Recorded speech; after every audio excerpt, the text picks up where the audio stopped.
Hello, welcome to Market Discussion of the Day. Today, March 13th, March 13, 2025, Friday ആണ്, weekend ആണ്. So market ഡിസ്കഷനിലോട്ട് പോകുന്നതിന് മുന്നേ ആയിട്ട് നമ്മളുടെ പുതിയ ബാച്ച് ഫ്രീ ആയിട്ട് ഫോറക്സ് ട്രേഡിംഗ് പഠിപ്പിക്കുന്ന ബാച്ച് അടുത്ത ആഴ്ച വീണ്ടും സ്റ്റാർട്ട് ചെയ്യുന്നുണ്ട്.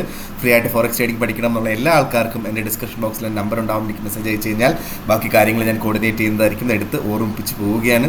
രാത്രി ഇന്ത്യൻ ടൈമിംഗ് 8:30 മണിക്കാണ് ക്ലാസ് നടക്കുന്നത്. സോ ആ ഒരു സമയത്ത് ഫ്രീ ആയിട്ടുള്ള ആൾക്കാർ മാത്രം മെസ്സേജ് അയക്കുക എന്നുള്ളത് എൻ്റെ ഒരു റിക്വസ്റ്റ് മാത്രമാണ്. Okay, so coming to market discussion, coming to fundamental side. So അതിന് മുന്നേ ആയിട്ട് ഞാൻ എല്ലാവർക്കും വീണ്ടും ഒന്നും കൂടെ really sorry about doing this market discussion very late. So 1 മണിക്കാണ് ഇന്ന് നമ്മൾ ഇടുന്നത്. വീണ്ടും എനിക്ക് പറയാനായിട്ടുള്ള കാര്യം, ഞാൻ ഇപ്പോഴും ഹോസ്പിറ്റലാണ്.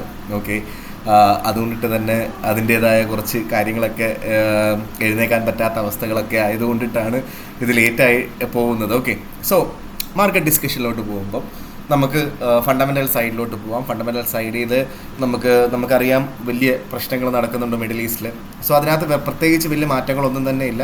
സോ അതിനെക്കുറിച്ച് ഡീറ്റെയിൽ ആയിട്ട് അറിയാനായിട്ട് ഇന്നലത്തെ മെനഞ്ഞാന്നത്തേക്ക് മാർക്കറ്റ് ഡിസ്കഷൻ നിങ്ങൾ കണ്ടാൽ മതിയാവും. ഓക്കെ, സോ അതിൽ വളരെ ഇമ്പോർട്ടൻ്റ് ആയിട്ട് വീണ്ടും ഇറാൻ്റെ സുപ്രീം ലീഡർ പറഞ്ഞു സ്ട്രെയ്റ്റ് ഓഫ് ഹോർമസ് അടച്ചു തന്നിരിക്കും എന്നുള്ളൊരു കാര്യം പറഞ്ഞിട്ടുണ്ടായിരുന്നു അല്ലേ. സോ ഇപ്പോൾ ഇറാൻ ചെയ്യുന്ന കാര്യങ്ങളും ടോട്ടലി അൺപ്രഡിക്റ്റബിൾ ആയിട്ടുള്ളൊരു കാര്യങ്ങളാണെന്നാണ് എനിക്ക് മനസ്സിലാക്കാൻ പറ്റുന്നത്. കാരണം കഴിഞ്ഞ ആഴ്ച ഇറാൻ പറഞ്ഞത് മിഡിൽ ഈസ്റ്റ് കൺട്രീസിനെ അറ്റാക്ക് ചെയ്യത്തില്ല എന്ന് പറഞ്ഞു. എന്നിട്ട് എന്ത് ചെയ്തു? മിഡിൽ ഈസ്റ്റിലുള്ള അവരുടെ ഓയിൽ ശേഖരങ്ങൾ അടിച്ചു തകർത്തു എന്നുള്ളൊരു കാര്യം നമുക്ക് മനസ്സിലാക്കാൻ പറ്റും അല്ലേ. സോ ബേസിക്കലി അത് പറഞ്ഞിട്ട്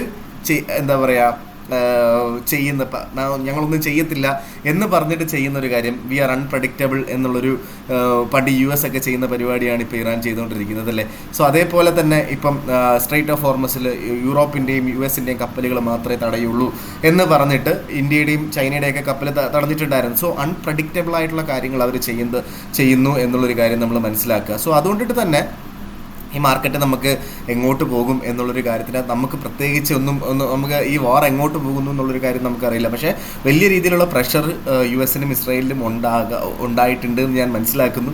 സോ വാർ എപ്പോൾ വേണമെങ്കിലും അവസാനിക്കാം എന്നുള്ളൊരു രീതിയിലായിരിക്കാം ചിലപ്പോൾ ഗോൾഡിൻ്റെ പ്രൈസ് മുകളിലോട്ട് പോവാതെ ഇവിടെ തന്നെ നിൽക്കുന്നത്. വാറെങ്ങാനും അവസാനിച്ചു എന്നുള്ളൊരു കാര്യം നമ്മൾ അറിഞ്ഞു കഴിഞ്ഞാൽ ചിലപ്പം ഗോൾഡിൻ്റെ പ്രൈസൊക്കെ ഭയങ്കര ലെവലിൽ താഴോട്ട് പോകാനുള്ള പോസിബിലിറ്റി ഉണ്ട്. കാരണം നമ്മൾ മനസ്സിലാക്കേണ്ട ഒരു ഒറ്റ കാര്യം എന്താ വെച്ചാൽ ജാനുവരിയിൽ ഓക്കെ, സോ ഈ ജാനുവരിയിൽ ഗോൾഡിൻ്റെ പ്രൈസ് കിടന്നത് നിങ്ങൾ ആലോചിക്കണം. ഓക്കെ, സോ ഈ ജാനുവരി നമുക്കറിയാം, നമുക്ക് ജാനുവരി 2 4300 കിടന്ന പ്രൈസാണ്.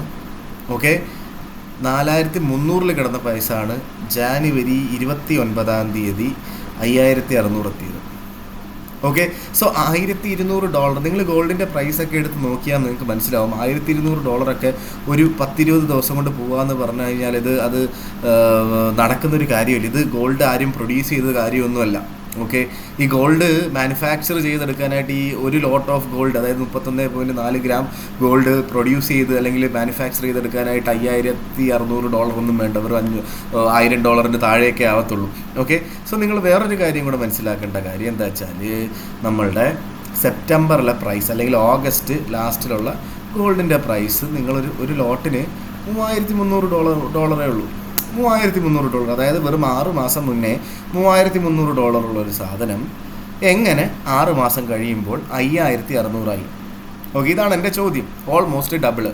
സോ ഇത് ഒരുപാട് അൺസർട്ടനിറ്റി നമ്മളുടെ മാർക്കറ്റിൽ നടന്നത് കൊണ്ടിട്ടാണ് അല്ലേ.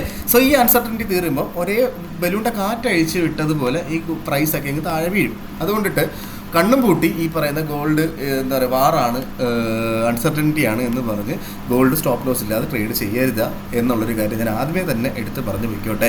ഇത് പറയാനായിട്ടുള്ള റീസൺ, ഒരുപാട് ആൾക്കാർ വെറുതെ ഇപ്പോൾ വാറാണ് എന്ന് പറഞ്ഞ് വെറുതെ കണ്ണും പൂട്ടി ബൈ ചെയ്തുകൊണ്ടിരിക്കുകയാണ്. ഓക്കെ, സോ അതുകൊണ്ടിട്ട് അങ്ങനെ ചെയ്യാതിരിക്കുക. റിസ്ക് മാനേജ് ചെയ്ത് നിങ്ങൾ ചെയ്യുക. അതുമാത്രമല്ല, നമുക്ക് ഇപ്പം നിങ്ങൾ അങ്ങനെ ഭാഗ്യപരീക്ഷണത്തിനാണ് എങ്കിൽ ലോങ്ങർ ടേമിലോട്ട് ഹോൾഡ് ചെയ്യുന്നതാണെങ്കിൽ ചെറിയ ലോട്ട് എടുക്കുക. ഓക്കെ, നിങ്ങളെ കൊണ്ട് ബെയർ ചെയ്യാൻ പറ്റുന്ന ലോട്ട് എടുക്കുക. നിങ്ങൾക്ക് ഇവൻ ഒരു $1000 താഴോട്ട് പോയാലും നിങ്ങളുടെ അക്കൗണ്ട് വാഷ് ഔട്ടായി പോകത്തില്ല, അല്ലെങ്കിൽ അക്കൗണ്ടിൻ്റെ ഒരു 20% പൈസ മാത്രമേ പോകുള്ളൂ എന്നുള്ള രീതിയിലുള്ള ലോട്ട് എടുക്കുക. അങ്ങനെ ആകുമ്പോൾ കുഴപ്പമില്ലല്ലോ. അല്ലേ? സോ നമുക്ക് തിരിച്ചു പിടിക്കാം അതൊക്കെ. സോ ഇതൊക്കെയാണ് എനിക്ക് ഫസ്റ്റ് ഓഫ് ഓൾ പറഞ്ഞു പോകാനായിട്ടുള്ളത്. ഓക്കെ, അപ്പോൾ എന്തായാലും നമ്മളുടെ ഈ ഒരു വാർ കാരണം തന്നെയാണ് ഗോൾഡിൻ്റെ മാർക്കറ്റ് മുകളിൽ തന്നെ നിൽക്കുന്നത്. ഓക്കെ, ഈ ഒരു എന്താ പറയുക, എപ്പോൾ വേണമെങ്കിലും എൻഡ് ആവും എന്നുള്ളൊരു സൂചനയും ഡൊണാൾഡ് ട്രംപ് വീക്കെൻഡിൽ കൊടുത്തിട്ടുണ്ടായിരുന്നു. ഈ വാർ അധികം കാലം നീണ്ടു നിൽക്കില്ല, ഇറാൻ്റെ ശക്തിയെല്ലാം തീർന്നു എന്നൊക്കെ പറഞ്ഞിട്ട് ഡൊണാൾഡ് ട്രംപ് പറഞ്ഞിട്ടുണ്ടായിരുന്നു. സോ ഇതുവരെ തീർന്നിട്ടില്ല, എന്തായാലും നമുക്ക് കണ്ടറിയാം. ഓക്കെ, സോ പക്ഷേ വളരെ ഇമ്പോർട്ടൻ്റ് ആയിട്ടുള്ള എക്കണോമിക് പരമായിട്ടുള്ള കുറേ കാര്യങ്ങൾ നടന്നിട്ടുണ്ട്. അതിനൊപ്പം ഏറ്റവും ഇമ്പോർട്ടൻ്റ് ആയിട്ടുള്ള കാര്യം നമ്മളുടെ ഓയിലിൻ്റെ റേറ്റാണ്. ഓക്കെ, സോ ഈ ഓയിലിൻ്റെ റേറ്റ് നമ്മുടെ എന്താ പറയുക, എല്ലാത്തിൻ്റെയും വില കൂട്ടി, അല്ലെങ്കിൽ ഇൻഫ്ലേഷൻ എന്ന് പറയുന്നൊരു സംഭവം കൂടുന്നു അല്ലേ വേൾഡിൽ. സോ ഇവിടെ നമ്മുടെ ഓയിലിൻ്റെ വില കൂടിയത് കാരണം നമ്മുടെ ഇപ്പോഴത്തെ അപ്പുറത്തൊക്കെ പോയിട്ട് നമ്മൾ ഹോട്ടലുകളൊക്കെ പൂട്ടിയിടാൻ പോവുകയാണ് എന്നുള്ളൊരു കാര്യങ്ങളൊക്കെ നമ്മൾ കേട്ടിട്ടുണ്ടായിരിക്കും നിങ്ങളല്ലേ. സോ അങ്ങനെ ഒരുപാട് കാര്യങ്ങൾ നമുക്ക് അറിയാം. സോ ഇൻഫ്ലേഷൻ കൂടുന്നത് വെച്ചിട്ട് എന്ത് ചെയ്യും, നമ്മളുടെ ഇൻട്രസ്റ്റ് റേറ്റ് കൂട്ടാനായിട്ടുള്ള പോസിബിലിറ്റി കൂടുതലാണ്. ഓക്കെ, സോ ഇൻട്രസ്റ്റ് റേറ്റ് എന്തായാലും കുറയ്ക്കില്ല. സോ ഇൻട്രസ്റ്റ് റേറ്റ് കുറയ്ക്കാതിരുന്നാൽ ഇൻട്രസ്റ്റ് റേറ്റ് കൂട്ടിക്കഴിഞ്ഞാൽ ഗോൾഡിൻ്റെ പ്രൈസ് താഴോട്ട് പോവുകയും ചെയ്യും. ഓക്കെ, സോ അത് വളരെ ഇമ്പോർട്ടൻ്റ് ആയിട്ട് നമ്മൾ മനസ്സിലാക്കേണ്ട വേറൊരു കാര്യമാണ്. സോ ഈ ഒരു റീസൺ കൊണ്ടിട്ടാണ് ഗോൾഡിൻ്റെ one of the reason gold is going down, right. So നമുക്കറിയാം കഴിഞ്ഞ തിങ്കളാഴ്ച 3400 എന്ന് പറയുന്ന പ്രൈസിലോട്ടൊക്കെ ഗോൾഡ് പോയതാണ്.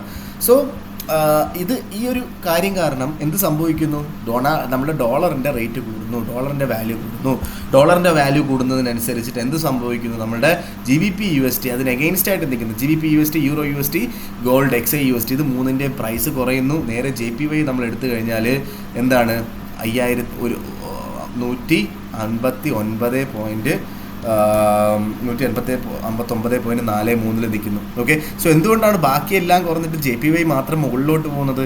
ഈ സിമ്പിളായിട്ടുള്ളൊരു കാര്യമാണ്. USD JPYയിൽ USD എന്ന് പറയുന്നതാണ് ബേസ് കറൻസി, JPY എന്ന് പറയുന്നത് കോട്ട് കറൻസിയാണ്. ഞാൻ പറഞ്ഞാൽ മനസ്സിലായില്ലേ? സോ നേരെ മറിച്ച് GBP USDയിലും Euro USDയിലും ബേസ് കറൻസി GBP USDയും Euro USD ആണ്, കോട്ട് കറൻസിയാണ് USD JPY. So basically USD JPYയിൽ കോട്ട് കറൻസിയുടെ റേറ്റ് കൂടുന്നതിനനുസരിച്ച് ബേസ് കറൻസി താഴുന്നു. ഓക്കെ, സോ ഇവിടെ ബേസ് കറൻസിയുടെ വാല്യൂ USD JPYയിൽ ബേസ് കറൻസിയുടെ വാല്യൂ കൂടുന്നതിനനുസരിച്ച് കോട്ട് കറൻസി കുറയുന്നു, അത്രേ ഉള്ളൂ.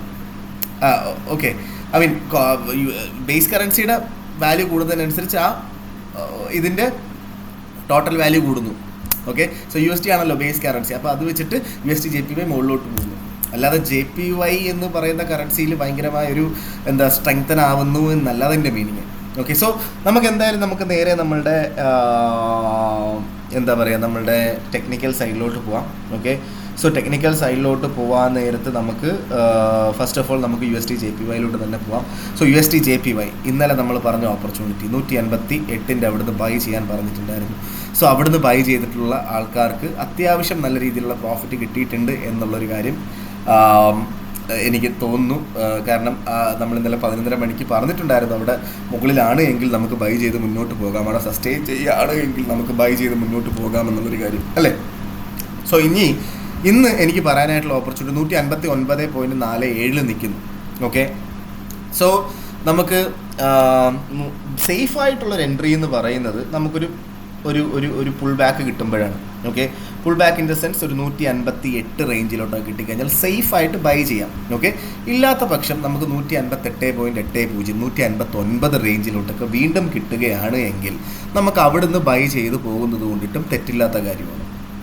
ഓക്കെ, സോ നമുക്ക് അങ്ങനെ ഈ രണ്ട് ഓപ്പർച്യൂണിറ്റി മാത്രമാണ് എനിക്ക് ബൈ എൻട്രിയിൽ മാത്രമേ നമ്മൾ USD JPY നിൽക്കാനായിട്ട് പാടുള്ളൂ. ഓക്കെ, സോ അത് അല്ല നമ്മളുടെ ബ്രേക്ക് ഔട്ട് ഓപ്പർച്യൂണിറ്റി എന്താ വെച്ചാൽ 160 മുകളിലായിട്ട് മാർക്കറ്റ് സസ്റ്റെയിൻ ചെയ്യണം. സോ ഇന്ന് നമുക്കിനി 160 മുകളിലായിട്ട് മാർക്കറ്റ് സസ്റ്റെയിൻ ചെയ്യും എന്നുള്ളൊരു കാര്യത്തിനകത്ത് നമുക്ക് ഡൗട്ട് ഉണ്ട്, അതിനുള്ള പോസിബിലിറ്റിയും വളരെ കുറവാണ്. പക്ഷേ നമുക്ക് തിങ്കളാഴ്ച നോക്കിയിട്ട് നമുക്ക് ചെയ്യുന്നതായിരിക്കും ബെറ്റർ ആയിട്ടുള്ളൊരു കാര്യം. ഓക്കെ, USD JPY ഇന്ന് നമുക്ക് 159 അവിടെയൊക്കെ കിട്ടുകയാണെങ്കിൽ 158.40 താഴെ സ്റ്റോപ്പ് ലോസ് ഇട്ട് വേണമെങ്കിൽ ബൈ ചെയ്ത് മുന്നോട്ട് പോകുന്നതെന്നും തെറ്റില്ലാത്ത കാര്യമാണ്. ഓക്കെ. സോ നേരെ നമ്മളുടെ GBP/USD വരാം. GBP/USD നമ്മൾ പറഞ്ഞ സപ്പോർട്ട് ഒന്നും എടുത്തിട്ടില്ല. ഈ ഒരു വിഷയങ്ങളൊക്കെ കൊണ്ടിട്ടാണ് സപ്പോർട്ട് എടുക്കാഞ്ഞത്. ബേസിക്കലി സപ്പോർട്ട് എടുത്തു. ഓക്കെ, സപ്പോർട്ട് എടുത്ത് വലിയ രീതിയിൽ മുകളിലോട്ട് നമ്മുടെ ടാർഗറ്റ് അച്ചീവ് ചെയ്തില്ല എന്നുള്ളതാണ് അതിനകത്തുള്ളൊരു കാര്യം അല്ലേ. സോ ആക്ച്വലി 1.3300 അവിടെ നിന്നൊക്കെ മാർക്കറ്റ് ആക്ച്വലി 1.3300 അവിടെ മാർക്കറ്റ് നിന്നതുപോലും ഇല്ല. ഓക്കെ, അവിടെ നിന്ന് ഒറ്റയടിക്ക് താഴോട്ട് പോവുകയായിരുന്നു. ഇതിൻ്റെ റീസൺ എന്താണെന്നറിയോ നിങ്ങൾക്ക്? ഇതിൻ്റെ റീസൺ എന്താണ്? ഒറ്റയടിക്ക് ഇപ്പോൾ താഴോട്ട് പോയതിൻ്റെ റീസൺ എന്താണ്? നമ്മൾ ഇന്നലെയും ഡിസ്കസ് ചെയ്തിട്ടുള്ളൊരു കാര്യമായിരുന്നു. എന്താണ്? അല്ലെങ്കിൽ വീക്ക് ഡേയ്സിൽ നമ്മൾ ഡിസ്കസ് ചെയ്തിട്ടുള്ളൊരു കാര്യമാണ്. ഇത് ടെക്നിക്കൽ അല്ല ഇത്. ഓക്കെ, സോ ഇന്ന് ഉച്ചയ്ക്ക് 12:30 മണിക്ക് GDP അനൗൺസ്മെൻ്റ് ഉണ്ടായിരുന്നു നമ്മുടെ UK നിന്ന്. അത് വളരെ നെഗറ്റീവായിട്ടാണ് GDP അനൗൺസ്മെൻറ്റ് വന്നത് എന്നുള്ള റീസണാണ്. ഓക്കെ, സോ ഫോർകാസ്റ്റ് 0.2 ആയിരുന്നു, പ്രീവിയസ് 0.1% ആയിരുന്നു. ആക്ച്വലി വന്നപ്പം 0% ആണ് GDP അനൗൺസ്മെൻറ്റ്. ഗ്രോത്ത് ഒന്നും ഇല്ല. ഓക്കെ, സോ ഇതുകൊണ്ടിട്ടാണ് ആക്ച്വലി ഇപ്പം GBP താഴോട്ട് പോയിട്ടുള്ളത്. സോ നമുക്കൊന്ന് വെയിറ്റ് ചെയ്ത് നോക്കാം. ചിലപ്പോൾ നമ്മൾ അവിടെ നിന്ന് 1.3300 അവിടെ നിന്ന് ബൈ ചെയ്യാൻ പറഞ്ഞിട്ടുള്ള അവിടെ നിന്ന് ചിലപ്പോൾ മാർക്കറ്റ് മുകളിലോട്ട് പോകാനുള്ള പോസിബിലിറ്റി ഉണ്ട്. എന്തായാലും സ്റ്റോപ്പ് ലോസ് ഹിറ്റ് ആയിട്ടില്ല എന്നുള്ളൊരു വളരെ നല്ല കാര്യം തന്നെയാണ്. ഓക്കെ, അതേപോലെ തന്നെ നമുക്കിന്ന് വൈകുന്നേരം ഉള്ള ന്യൂസ് കോർ PCE പ്രൈസ് ഇൻഡെക്സിൻ്റെ ന്യൂസ് വരുന്നുണ്ട്. ജോബ് ഓപ്പണിംഗ് വരുന്നുണ്ട്. ഇതെല്ലാം വളരെ ഇമ്പോർട്ടൻ്റ് ആണ്. US സെഷന് മുന്നേ ആയിട്ട് മാറി നിൽക്കുന്നത് ബെറ്റർ ആയിരിക്കും. ഓക്കെ, അതേപോലെ തന്നെ നമുക്ക് എന്താണ് ഇന്നലത്തെ ന്യൂസ് നമ്മൾ നോക്കിക്കഴിഞ്ഞാൽ എന്നാൽ നമുക്ക് ഇനിഷ്യൽ ജോബ്ലെസ് ക്ലെയിമിൻ്റെ ന്യൂസും ഉണ്ടായിരുന്നു, അല്ലെങ്കിൽ അൺഎംപ്ലോയ്മെൻറ്റ് ക്ലെയിം. ഓക്കെ, 214K ആയിരുന്നു പ്രീവിയസ്, ഇപ്പോൾ 213K. വലിയ വ്യത്യാസമൊന്നും ഉണ്ടാക്കിയിട്ടില്ല. ഓക്കെ, നമുക്ക് നേരെ നമ്മളുടെ മാർക്കറ്റ് ഡിസ്കഷനിലോട്ട് തന്നെ പോവാം. ഞാൻ വിട്ടുപോയായിരുന്നു കേട്ടോ എക്കണോമിക് കലണ്ടർ ബേസ് ചെയ്തിട്ട് ന്യൂസുകൾ കാണിക്കാനായിട്ട്. സോ നമുക്ക് നേരെ നമ്മുടെ GBPയിലോട്ട് പോവാം. GBP ബേസിക്കലി ഒരു ഡൗൺ ട്രെൻഡിലോട്ട് പോയി എന്ന് വേണമെങ്കിൽ നമുക്ക് പറയാം. സോ ഇവിടെ നമുക്ക് GBP ചെയ്യാനായിട്ടുള്ള എന്താ വെച്ചാൽ നമുക്കൊരു പുൾ ബാക്ക് കിട്ടി. 1.3300 അവിടെ ക്രോസ് ചെയ്യാതെ, മുകളിലോട്ട് ക്രോസ് ചെയ്യാതെ അവിടെ സസ്റ്റെയിൻ ചെയ്യുകയാണ് എങ്കിൽ നമുക്ക് അവിടെ നിന്നൊരു ബെയറിഷ് ആണെന്നുള്ളൊരു കൺഫർമേഷൻ കിട്ടി. അവിടെ നമുക്ക് സെല്ലെടുത്ത് വേണമെങ്കിൽ സ്റ്റാർട്ട് ചെയ്യാം. പക്ഷേ അതൊരു സേഫായിട്ടൊരു എൻട്രി അല്ല. ഓക്കെ, സേഫായിട്ടുള്ളൊരു എൻട്രി അല്ല. സേഫായിട്ട് സത്യം പറഞ്ഞു കഴിഞ്ഞാൽ ഇന്നത്തെ ദിവസം GBP തൊടാതിരിക്കുന്നതായിരിക്കും നല്ലത്. കാരണം GDP അനൗൺസ്മെൻറ്റ് ആയതുകൊണ്ടിട്ട് തന്നെ ഇന്നത്തെ ദിവസം ഇനി എങ്ങോട്ട് വേണമെങ്കിലും പോകാം. ചിലപ്പോൾ ഒന്നും കൂടെ 1.3200 എന്ന് പറയുന്നൊരു സപ്പോർട്ടൊക്കെ ഒന്നും കൂടെ വേണമെങ്കിൽ GBPക്ക് ഇത് ചെയ്യാവുന്നത് കൊണ്ടിട്ട് ഇനി ഞാൻ ടെക്നിക്കൽസ് എൻ്റെ കയ്യിൽ ഉണ്ട്, എനിക്കറിയാം പറഞ്ഞു തരാനായിട്ട്. പക്ഷേ ആക്ച്വലി ഞാൻ GBPയിൽ ഈ പറഞ്ഞ ന്യൂസ് ഉണ്ടോ എന്നുള്ളൊരു കാര്യം പോലും ഞാൻ മറന്നുപോയി. ഓക്കെ, ഞാനത് നോക്കിയിട്ടുണ്ടായിരുന്നു, പക്ഷെ ഞാനത് വിട്ടുപോയി. ആക്ച്വലി ഇത് എന്താ പറയുക, എന്തുകൊണ്ട് ഈ സപ്പോർട്ട് എടുത്തില്ല എന്നുള്ളതായിരുന്നു എൻ്റെ തോട്ട്. ഞാൻ ഈ മാർക്കറ്റ് ഡിസ്കഷൻ എടുത്തുകൊണ്ടിരിക്കുന്ന സമയത്ത് എന്തുകൊണ്ട് സപ്പോർട്ട് എടുത്തില്ല എന്നുള്ളതായിരുന്നു. അപ്പോൾ അപ്പോഴാണ് ഞാൻ ഓക്കെ GBPയിൽ നിന്നൊരു ന്യൂസ് ഉണ്ടല്ലോ എന്നുള്ളൊരു കാര്യം ആലോചിച്ചത്. ഓക്കെ, സോ അങ്ങനെയാണ് നിങ്ങൾക്ക് കാണിച്ചു തന്നത് ഇത്. സോ ബേസിക്കലി ഇനിയിപ്പോൾ GBPയിൽ ചെയ്യുന്നത് നല്ലതായിട്ടുള്ളൊരു കാര്യമല്ല. സോ നമുക്ക് വെയിറ്റ് ചെയ്ത് തിങ്കളാഴ്ച ചെയ്യുന്നതായിരിക്കും ബെറ്റർ ആയിട്ടുള്ളൊരു ഓപ്പർച്യൂണിറ്റി. തിങ്കളാഴ്ച നമുക്ക് രാവിലെ 11:30 മണിക്ക് മുന്നേ ആയിട്ട് തന്നെ ഒരു ഓപ്പർച്യൂണിറ്റി നമുക്ക് ഡിസ്കസ് ചെയ്ത് പോവുകയും ചെയ്യാം കേട്ടോ. ഓക്കെ, സോ നമ്മൾ നേരെ നമ്മുടെ EUR/USD വരാം. നമ്മുടെ 1500 എന്ന് സപ്പോർട്ട് ചെയ്തില്ല. അവിടുന്ന് താഴോട്ട് പോവുകയാണ് ചെയ്തത്. ചെറുതായിട്ടൊക്കെ സപ്പോർട്ട് ചെയ്ത് മുകളിലോട്ട് പോകാനായിട്ടൊക്കെ ശ്രമിച്ചു, പക്ഷേ മാർക്കറ്റ് സസ്റ്റെയിൻ ചെയ്തില്ല. അപ്പോൾ എനിക്ക് യൂറോയിലും പറയാനായിട്ടുള്ളത് ഇന്ന് തൽക്കാലത്തേക്ക് മാറി നിൽക്കുക. കാരണം ഈ 1.1500 എന്ന് പറയുന്നത് വളരെ നല്ലൊരു സപ്പോർട്ടായിരുന്നു. ഓക്കെ, ഈ സപ്പോർട്ട് ബ്രേക്ക് ചെയ്തില്ല എന്ന് പറയുമ്പോൾ തന്നെ നമുക്ക് ഈ ആഴ്ച വെയിറ്റ് ചെയ്തിട്ട് നമുക്ക് ഇന്നത്തെ അവസാനിക്കുന്നത് എവിടെയാണെന്ന് ആലോചിക്കണം. ഈ വീക്ക്ലി ക്യാൻഡിൽ. ഓക്കെ, സോ ഈ വീക്ക്ലി ക്യാൻഡിൽ 1.1500 താഴെയാണ് എങ്കിൽ നമുക്ക് ട്രെൻഡ് വീണ്ടും താഴോട്ട് പോകാനായിട്ടുള്ള പോസിബിലിറ്റിയാണ്. അതുകൊണ്ടിട്ട് തന്നെ ഇന്നത്തെ ദിവസം വീണ്ടും നമുക്ക് യൂറോയിൽ നിന്ന് മാറി നിൽക്കുന്നത് തന്നെ ആയിരിക്കും ബെറ്റർ ആയിട്ടുള്ളൊരു കാര്യം എന്ന് ഞാൻ എടുത്ത് പറഞ്ഞു പോവുകയാണ്. ഓക്കെ, തൽക്കാലത്തേക്ക് മാറി നിൽക്കാൻ നമുക്ക് നാളെ തിങ്കളാഴ്ച എടുക്കാം. അത് അവിടെയും ഓപ്പർച്യൂണിറ്റീസ് എനിക്ക് പറയണം എന്നുണ്ട്, പക്ഷേ പറഞ്ഞു കഴിഞ്ഞാൽ എത്രമാത്രം ശരിയാവും എന്നുള്ള കാര്യം എനിക്കറിയില്ല. ഓക്കെ, സോ നേരെ നമ്മൾ ഗോൾഡിലോട്ട് വരാം. ഗോൾഡ് 5074-75 നിൽക്കുന്നു. ഓക്കെ, സോ ഇന്ന് നമുക്കിന്ന് ഈ ക്യാൻഡിൽ 5085 സ്റ്റാർട്ട് ചെയ്തത്, താഴോട്ട് പോയിക്കൊണ്ടിരിക്കുകയാണ്. ഓക്കെ, കുഴപ്പമില്ല. സോ നമുക്ക് ഇന്ന് ലോ പോയത് 5057.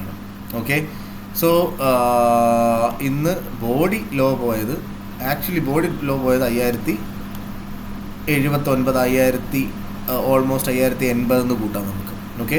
ഇന്ന് ഹൈ പോയത് 5127. ഓക്കെ. സോ ബേസിക്കലി ഉള്ള റേഞ്ച് നിങ്ങൾ മനസ്സിലാക്കേണ്ടത് 5000 ഇപ്പം വരെ ഈ ഒരു പോയിന്റ് ഓഫ് ടൈം വരെ 5080 ടു 5030 5130 ആ ഒരു $50 റേഞ്ച് ആയിരിക്കാം US ടൈമിങ്ങിന് മുന്നേ ആയിട്ട് നമ്മൾ പ്രതീക്ഷിക്കേണ്ടത്. ഒരു വൈഡർ റേഞ്ചിൽ ചിന്തിച്ചാൽ 5060 തൊട്ട് 5030 വരെ. ഓക്കെ. ആ ഒരു $70 ഒരു മൂവ്മെൻറ്റ് നമുക്ക് എക്സ്പെക്റ്റ് ചെയ്യാം. ഓക്കെ. സോ ആ ഒരു മൂവ്മെൻ്റാണ് നമുക്കിപ്പോൾ തൽക്കാലത്തേക്ക് ഇന്ന് എക്സ്പെക്റ്റ് ചെയ്യാനായിട്ട് നമ്മൾ മനസ്സിലാക്കേണ്ട കാര്യം എന്ന് പറഞ്ഞു കഴിഞ്ഞാൽ. ഓക്കെ. സോ അവിടെയും നമുക്ക് എന്താണ് നമ്മൾ എക്സ്പെക്റ്റ് ചെയ്യേണ്ട കാര്യം? ബേസിക്കലി ഒരു ബെയറിഷ് മൊമെൻറ്റമാണ് ഓവറോൾ GB നമ്മുടെ ഗോൾഡിലുള്ളത്. സോ നമ്മളുടെ ഓവറോൾ ട്രെൻഡ് ആക്ച്വലി ബുള്ളിഷുമാണ്. സോ ഇതിന് എഗെയിൻസ്റ്റ് ആയിട്ട് നിൽക്കാനായിട്ട് എനിക്ക് പറയാനായിട്ട് പാടുണ്ട്. പക്ഷേ എന്നിരുന്നാലും നമുക്ക് ഒന്നും കൂടെ ഒരു 5120 5115 റേഞ്ചിൽ കിട്ടിയാൽ നമുക്ക് അവിടുന്ന് സെല്ല് ചെയ്തുകൊണ്ട് സ്റ്റാർട്ട് ചെയ്യുന്നത് കൊണ്ടിട്ട് തെറ്റില്ലാത്ത കാര്യമാണ്. ഓക്കെ. സോ ഗോൾഡ് നമ്മൾ വളരെ അത് ഇന്നത്തെ ദിവസത്തേക്ക് മാത്രം കേട്ടോ, നമ്മൾ ഒരുപാട് ദിവസം അത് ഹോൾഡ് ചെയ്യണം എന്നല്ല പറയുന്നത്. ഓക്കെ. സോ ഇന്നത്തെ ദിവസത്തേക്ക് മാത്രം നമുക്കത് ചെയ്യാം എന്നുള്ളത് മാത്രമാണ് എനിക്ക് ഇന്ന് പറഞ്ഞു പോകാനായിട്ടുള്ള കാര്യം. അതുമാത്രമല്ല 5080 താഴെയായിട്ടാണ് ഈ ഒരു ക്യാൻഡിൽ അവസാനിക്കുന്നത് എങ്കിൽ, ഓക്കെ, ഈ ഒരു ക്യാൻഡിൽ അവസാനിക്കുന്നത് വളരെ ഇമ്പോർട്ടൻ്റ് ആണ്. ഈ ഒരു ക്യാൻഡിൽ അവസാനിക്കുന്നത് 5080 മുകളിലാണെങ്കിൽ 5080 സപ്പോർട്ടായിട്ട് നമുക്ക് ആക്ട് ചെയ്തു എന്ന് നമുക്ക് ഉറപ്പുവരുത്താം.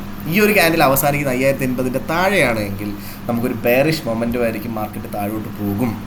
ഓക്കെ. വീണ്ടും 5060 എന്ന് പറയുന്ന സപ്പോർട്ട് എടുക്കുമോ ഇല്ലയോ എന്നുള്ളൊരു കാര്യം നമ്മൾ നോക്കി ഇരിക്കേണ്ടിയിരിക്കുന്നു. ഓക്കെ. സോ ബേസിക്കലി ഇപ്പോൾ ഈ ഒരു പോയിന്റ് ഓഫ് ടൈമിൽ എനിക്ക് ഒരു 5115 5130 ലെവലിലോട്ടൊക്കെ പോകാൻ നേരത്ത് അവിടുന്ന് സെല്ല് ചെയ്യാനായിട്ടൊരു ഓപ്പർച്യൂണിറ്റി മാത്രമേ എനിക്ക് പറയാനായിട്ടുള്ളൂ. പക്ഷേ ഈ ഒരു ക്യാൻഡിൽ അവസാനിക്കുന്നത് 5080 മുകളിലാണ് എങ്കിൽ there is a possibility that market will be എന്താ പറയുക, taking the support at 5080 and going upside. Okay. എന്തായാലും നമ്മൾ അവിടുന്ന് ഒരു ബൈ എടുത്തു കഴിഞ്ഞാൽ പോലും നമ്മൾ പ്രീവിയസ് ലോയുടെ താഴെയായിട്ട് 5055 താഴെയായിട്ട്, അതായത് ഒരു 5048 അവിടെയൊക്കെ സ്റ്റോപ്പ് ലോസ് ഇടേണ്ടി വരും. അത് നിർബന്ധമായിട്ട് ഇടേണ്ടി വരും. പിന്നെ എടുത്തു പറയാനായിട്ടുള്ള കാര്യം, ഈ ഓപ്പർച്യൂണിറ്റീസ് ഇന്നത്തെ ദിവസം ഗോൾഡിൽ എന്താ പറയുക ടൈറ്റാണ്. കാരണം ഇന്ന് വീക്കെൻഡാണ്. ഓക്കെ. പ്രോഫിറ്റ് ബുക്കിംഗ് ഒക്കെ ഉണ്ടാവാൻ ചാൻസ് ഉള്ള ദിവസമാണ്. അതനുസരിച്ചിട്ട് സ്റ്റോപ്പ് ലോസ് ഇട്ട് തന്നെ ട്രേഡ് ചെയ്യുക, ചെറിയ ലോട്ട് സൈസ് എടുത്ത് ചെയ്യുക. ഇതിപ്പോൾ ഞാൻ പറഞ്ഞതിനകത്തും ആക്ച്വലി ആ സെൽ ഓപ്പർച്യൂണിറ്റി ഓക്കെയാണ്. പക്ഷേ ബാക്കി ഉള്ള കാര്യത്തിനകത്ത് എനിക്ക് എന്താ പറയുക, മാർക്കറ്റിൻ്റെ ആ ഒരു ദിശയൊക്കെ കണ്ടിട്ട് എന്തോ പോലെയൊക്കെ ഇരിക്കുന്നു. ഓക്കെ. അപ്പോൾ എന്തായാലും നമുക്ക് 5070 മാർക്കറ്റ്, നമുക്ക് ഈ മാർക്കറ്റ് ഈ പറയുന്ന ഇന്ന് ഈ ഒരു 1 hour ക്യാൻഡിൽ എവിടെ അവസാനിക്കും നോക്കിയിട്ടൊരു തീരുമാനം എടുക്കുന്നതായിരിക്കും ബെറ്റർ. 5080 മുകളിൽ അവസാനിക്കുകയാണെങ്കിൽ അവിടുന്ന് ടൈറ്റായിട്ടല്ല 5048 അവിടെയൊക്കെ സ്റ്റോപ്പ് ലോസ് ഇട്ട് വേണമെങ്കിൽ ബൈ ചെയ്യുന്നതുകൊണ്ട് തെറ്റില്ലാത്ത കാര്യമാണ്. ഓക്കെ. സോ ഇതൊക്കെയാണ് എനിക്ക് ഇന്നത്തെ ദിവസം മാർക്കറ്റ് ഡിസ്കഷനിൽ പറഞ്ഞു പോകാനായിട്ടുള്ള കാര്യങ്ങൾ. നമുക്ക് ഉറപ്പായിട്ടും നമ്മുടെ ക്ലാസ്സസ് നടക്കുന്നുണ്ടെന്നുള്ള കാര്യം നിങ്ങൾക്ക് അറിയാം. നിങ്ങളുടെ ഫ്രണ്ട്സിനോടും ഫാമിലിയോടും നിങ്ങൾ പറയുക. അതേപോലെ തന്നെ നമ്മളുടെ പുതിയ ബാച്ച് ഐ മീൻ നമ്മുടെ എന്താ പറയുക, നമ്മുടെ സ്റ്റാർ ട്രേഡറിൻ്റെ കാര്യം നിങ്ങൾക്കറിയാം. സ്റ്റാർ ട്രേഡറിൽ അക്കൗണ്ട് തുടങ്ങണമെങ്കിൽ നമ്മുടെ ഡിസ്ക്രിപ്ഷൻ ബോക്സിൽ പോയിട്ട് നിങ്ങൾക്ക് അക്കൗണ്ട് സ്റ്റാർട്ട് ചെയ്യാവുന്നതാണ്. എന്നെ ഡയറക്റ്റ്ലി നിങ്ങൾ വിളിച്ചു കഴിഞ്ഞാൽ നമുക്ക് അക്കൗണ്ട് നമ്മൾ അത് എല്ലാ രീതിയിലുള്ള എന്താ പറയുക ഒരു സപ്പോർട്ട് നിങ്ങൾക്ക് തരുന്നതായിരിക്കും എന്ന് പറഞ്ഞുകൊണ്ട് ഇന്നത്തെ ദിവസം മാർക്കറ്റ് ഡിസ്കഷൻ കൺക്ലൂഡ് ചെയ്യാണ്. മാർക്കറ്റ് ഡിസ്കഷനായിട്ട് നമ്മൾ നാളെ കാണുന്നത് വരെ എല്ലാവർക്കും ഗുഡ് ബൈ. മാർക്കറ്റ് ഡിസ്കഷനായിട്ട് തിങ്കളാഴ്ച കാണുന്നവരെ എല്ലാവർക്കും good bye. Okay. Thank you.